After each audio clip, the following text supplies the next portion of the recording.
Pak Zaki di dalam. Bentar ya. Tunggu di sini, saya panggil Pak. Atau panggil Pak Zaki. Bentar.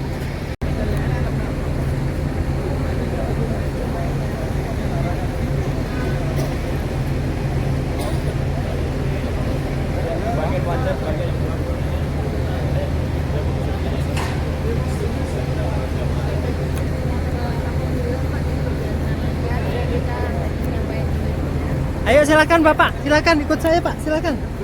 Bapak silakan. Ayo, silakan. Ayo, selamat datang. Silakan Pak.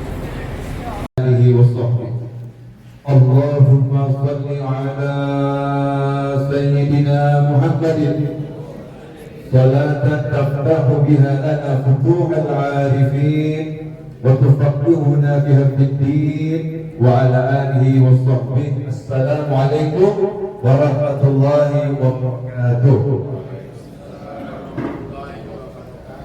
Alhamdulillah, tidak terasa kita sudah satu hari berada di kota Nabi, dan kita tidak meninggalkan tempat ini kecuali dosa kita sudah terampuni dan kita termasuk orang-orang yang sudah terdaftar dicintai oleh Allah Subhanahu wa Ta'ala dan mendapatkan syafaatnya baginda Muhammad sallallahu alaihi wasallam. Dalam sebuah riwayat disebutkan ada satu orang keluar dari rumahnya menuju suatu kota. Kemudian di tengah jalan dia bertemu dengan seorang pria. Yang pria itu dengan sengaja memang mau menghadapnya. Jadi ditunggu-tunggu, targetnya ini sudah ditarget ya. Kalau dia lewat akan dihadap oleh pria tersebut. Maka begitu ketemu dengan targetnya dihadap, yang hadap tadi nanya, kamu mau kemana? Dijawab, mau ke kota itu. Ngapain kamu ke sana? Mau cari duit, urusan kerja, ada hajat, urusan dunia. Maka dijawab, tidak. Lantas kenapa kamu ke sana? Saya karena rindu dan dia saudara di jalan Allah Subhanahu wa Ta'ala. Maka yang menghadap tadi menunjukkan identitasnya, membongkar rahasianya. Beliau berkata, sesungguhnya saya malaikat. Sesungguhnya saya malaikat. Saya sengaja menyamar menjadi manusia atas perintah Allah Subhanahu wa Ta'ala. Saya disuruh nanya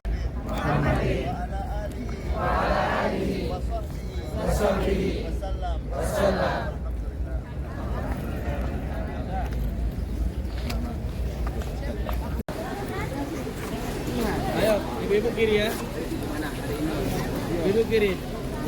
Ya Pak, minta yang ini Pak. Biasa ya.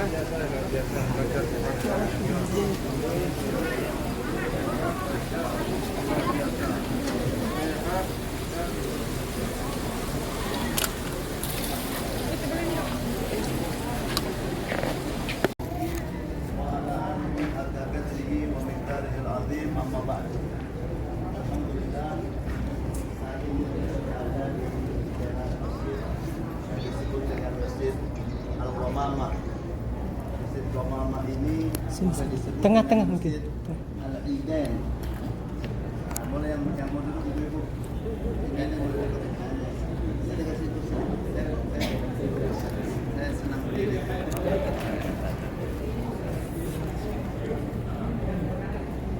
Alhamdulillah ibu-ibu, ya. Kalau kisah tadi saya belum lanjutkan di sini sebab nanti coba yang tadi kita lanjutkan di pengajian. Hari ini, saat ini kita berada di depan Masjid Gomamah. Ini masjid bertahun-tahun tidak pernah dibuka, ya, puluhan tahun tidak pernah dibuka. Ya, ini masjid terkunci. Kami biasa kalau kemari hanya bisa ngintip-ngintip saja, dan semuanya dibatasi untuk tidak sampai. Kemarin pun juga tidak bisa sampai. Nah, tapi dengan berkembangnya waktu, berubah pemikiran pemerintah di sini untuk menghidupkan kembali mana tempat-tempat bersejarah yang dialami di masa Nabi Muhammad Sehingga ketika pemikiran itu datang, pendapat itu datang, nah mulai dihidupkan kembali. Ini Masjid Ghamamah, itu ada masjidnya Sayyidina Abu Bakar Siddiq di depan kita. Di sebelah sana yang putih itu masjidnya Sayyidina Ali bin Abi Thalib. Nah ini sekarang semuanya dihidupkan kembali. Masjid ini masjid Nabi Muhammad, banyak kejadian terjadi di masjid ini. Salah satu bahwa Nabi Muhammad setiap tahun kalau mau sholat Idul Adha, mau sholat Idul Fitri, tidak sholat di Masjid Nabawi, tapi sholatnya di sini. Setiap datang Idul Fitri, Nabi Muhammad mengganti suasana. Ya, yang 5 waktu biasa di Masjid Nabawi, di saat Idul Fitri, mari mengganti suasana baru. Rame-rame pergi kemari dan melaksanakan sholat Idul Fitri di tempat ini. Sehingga tempat ini juga dinamakan Masjid Idain, Idul Fitri dan Idul Adha. Karena disinilah Nabi Muhammad melaksanakan sholat Idul Fitri dan Idul Adha. Di masjid ini juga disebut dengan Masjid Ghamamah. Ghamamah itu kalau dalam bahasa Indonesia bisa diartikan mendung. Ya, Ghamamah bisa diartikan mendung. Kenapa? Karena pernah Nabi Muhammad mau keluar dari tempat ini, dihadang sama sahabat. Sahabat bilang sama Nabi, "Ya Rasulullah, jangan dulu keluar." Kata Nabi, "Kenapa?" "Angkat tangan dulu berdoa." Kata Nabi, "Mau minta doa apa?" Kata sahabat, "Ya Rasulullah, kami mau minta doa biar turun hujan. Ini sekarang udah kemarau panjang. Hewan-hewan ternak kami ini semuanya sudah kelaparan, kekurusan. Tinggal tulang sama kulit. Makanannya habis, tanam-tanaman gak ada yang hidup. Mohon ya Rasulullah, angkat tangan berdoa agar diturunkan hujan." Ini Nabi Muhammad kalau beliau mengangkat tangan, itu miliaran malaikat bawa doanya Nabi Muhammad. Allah. Berdetik. Jangan lagi Nabi Muhammad angkat tangan, Nabi baru dalam hati aja pengen sesuatu, Allah kasih. Sebab bumi dan isinya ini semuanya Allah sudah kasih sama Nabi Muhammad SAW. Semua di bawah perintah Nabi Muhammad, semua disuruh taat sama Nabi Muhammad. Maka Nabi Muhammad pun berdoa,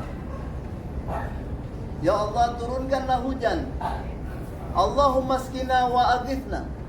Ya Allah, turunkan hujan. Ya Allah, turunkan hujan. Belum selesai berdoa dan belum bubar dari tempat ini, hujan sudah turun. Ini tangan belum turun. Ini kemarau panjang. Udah tahun ini nggak turun hujan. Satu tetes nggak pernah turun hujan. Belum selesai Nabi Muhammad turunkan tangannya, diguyur hujan. Akhirnya sahabat nggak ada yang pulang ke rumah. Nunggu reda, tidak reda-reda. Nunggu berhenti, nggak berhenti-berhenti. Pulang dari situ basah-basah. Sampai di rumah basah guyur semua dengan air hujan. Itu kejadian hari Jumat. Hari Sabtu belum berhenti hujan. Hari Minggu belum berhenti hujan. Hari Senin belum berhenti hujan. Ini Nabi Muhammad dihadang, minta hujan, dikasih sama Nabi. Yang minta bukan satu orang, rame-rame. Nabi Muhammad kasih porsinya rame-rame. Sampai ketemu Jumat berikutnya. Mau pergi Jumat, pada mikir, ini hujan bagaimana? Terpaksa pada pakai payung. Pergi Jumat dengan hujan-hujan. Selesai Jumat, dihadang lagi Nabi Muhammad. "Ya Rasulullah, jangan dulu pulang." Kata Nabi, "Kenapa?" "Berhentikan hujan." Kata Nabi, "Kemarin minta hujan." "Ya Rasulullah, cukup, sudah di rumah bakal hancur semua nih."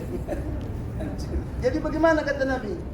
"Ya Rasulullah, berhentikan hujan." Kata Nabi, "Baiklah." Nabi Muhammad angkat tangan. "Allahumma hawalaina wala alaina. Allahumma hawalaina wala alaina." Ya Allah, turunkan hujan di pegunungan, di pesisir-pesisir, jangan di tengah-tengah kami. Sudah cukup. Di tengah-tengah kampung dan kota Madinah sudah cukup. Turunkanlah di sekitar kota Madinah. Belum turun tangan, hujan berhenti. Kejadiannya di sini, ibu-ibu. makanya dinamakan Masjid Ghamamah, Masjid Awan. Karena di situ saat Nabi Muhammad berdoa, disitulah dikabulkan hajat. Mudah-mudahan kita rame-rame berdoa. Amin. Dipimpin sama Ustaz Ahmad Marbawi. Amin. Mudah-mudahan insya Allah dikabulkan Allah. Sambil menghadap kiblat. Amin Ustaz. Amin. Amin ya Rabb. Kiblat sana. Kiblat sini. Kiblat sana Ustaz. اللهم اغفر لنا ذنوبنا ولوالدينا وارحمهم كما ربونا صغارا. اللهم انا نسالك رضاك والجنه ونعوذ بك من سخطك والنار. اللهم انك عفو كريم تحب العفو فاعف عنا. اللهم مغفرتك اوسع من ذنوبنا ورحمتك ارجع عندنا من اعمالنا برحمتك يا ارحم الراحمين. ربنا آتنا في الدنيا حسنة وفي الآخرة حسنة وقنا عذاب النار.